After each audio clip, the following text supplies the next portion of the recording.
দারুণ সাইজের মাছ। আরে তেরে ক্যামেরা ফ্রেমে আসছে না এত বড়, অরিজিনালি ক্যামেরায় আসছে না এত বড় মাছটা। কয় কিলো এটা? 12 কিলো,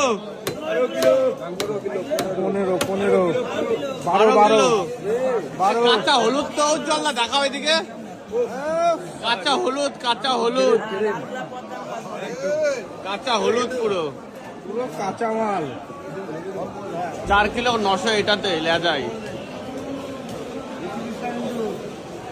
সলিড কত? ওরে কালা পুরো হলুদ মাছ। হ্যাঁ, কালারেই পয়সা।